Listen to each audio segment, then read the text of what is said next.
Can faith alone banish the darkness, or does evil linger in the hearts of those who summon it?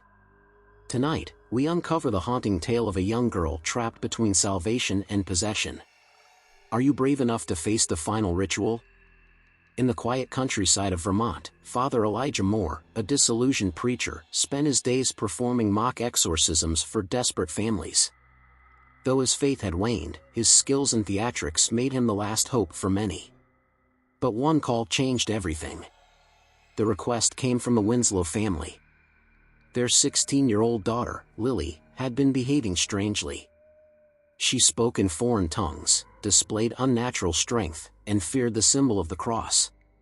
Reluctantly, Elijah agreed to visit, chalking it up to hysteria or rebellion. The Winslow farm was eerily isolated. Upon arrival, Elijah found the family pale and sleep-deprived.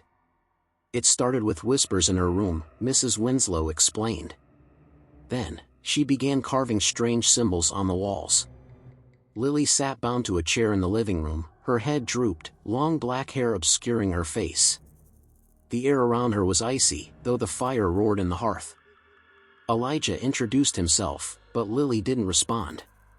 Suddenly, her head snapped up, revealing wide, bloodshot eyes. "You don't belong here, preacher," she growled in a guttural voice. Unnerved, Elijah began his performance. He recited scripture, splashed holy water, and waved a cross.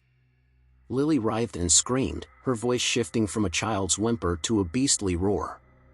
Elijah tried to stay composed, convincing himself it was an act. But as the night wore on, cracks formed in his skepticism. The symbols Lily had carved glowed faintly in the flickering light.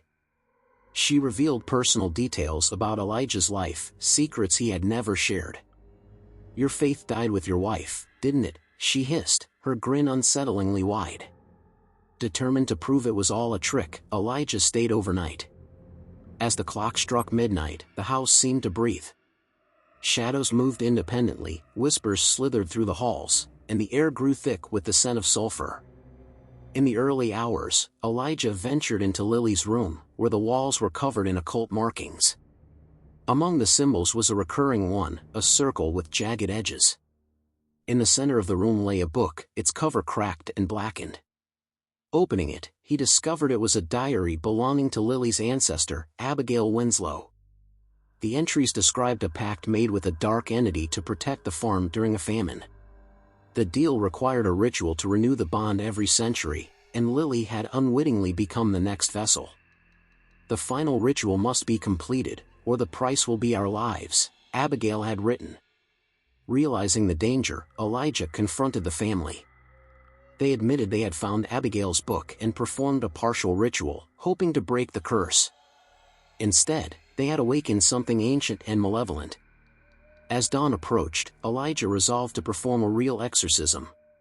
With renewed faith, he prepared a makeshift altar and armed himself with scripture, salt, and holy water. Lily, now fully possessed, writhed and laughed as he began. The house shook violently. Windows shattered, and the flames in the hearth turned blue. The entity inside Lily screamed in agony as Elijah shouted, "In the name of God, I command you to leave her." But the entity wasn't leaving, it was summoning reinforcements. Black mist seeped from the walls, forming grotesque shapes. Elijah's voice wavered, but he pressed on, drawing strength from his rediscovered faith. In a final desperate act, he poured the holy water over the glowing symbol on Lily's forehead.